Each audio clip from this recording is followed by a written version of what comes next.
एक समय की बात है। एक राजा अपने महल में अपनी 3 बेटियों के साथ रहता था।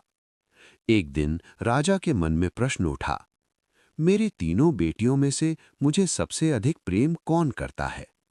राजा ने अपनी बेटियों से पूछा, बताओ, तुम मुझे कितना प्रेम करती हो? बड़ी बेटियों ने कहा, पिताजी, हम आपको सोने चांदी से भी अधिक प्रेम करते हैं। राजा प्रसन्न हो गया। अब सबसे छोटी बेटी की बारी आई। उसने शांत स्वर में कहा, पिताजी, मैं आपसे उतना ही प्रेम करती हूं जितना मैं नमक से करती हूं। राजा ये सुनकर क्रोधित हो गया। नमक से तुलना, ये मेरा अपमान है। और गुस्से में उसने अपनी छोटी बेटी को महल से निकाल दिया।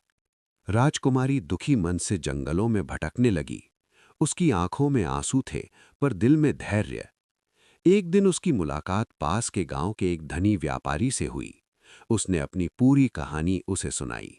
व्यापारी का हृदय दया और प्रेम से भर गया। समय के साथ दोनों एक दूसरे से प्रेम करने लगे और विवाह कर लिया। वे एक सुंदर हवेली में सुखपूर्वक रहने लगे।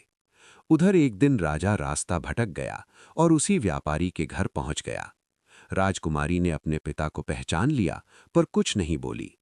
उसने राजा के लिए कई स्वादिष्ट व्यंजन बनाए, पर एक भी व्यंजन में नमक नहीं डाला।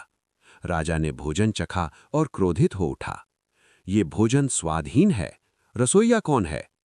तभी सामने आई वही छोटी बेटी। राजकुमारी बोली, पिताजी, बिना नमक के भोजन वैसा ही है जैसा बिना प्रेम के जीवन। अब क्या आप समझ पाए कि मैं आपसे कितना प्रेम करती हूं?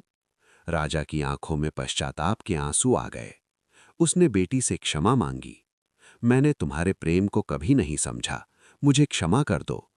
राजा और बेटी का मिलन हुआ और राजा ने जीवन भर ये सीख याद रखी। सच्चा प्रेम नमक की तरह होता है, जो दिखाई नहीं देता, पर उसके बिना जीवन फीका है।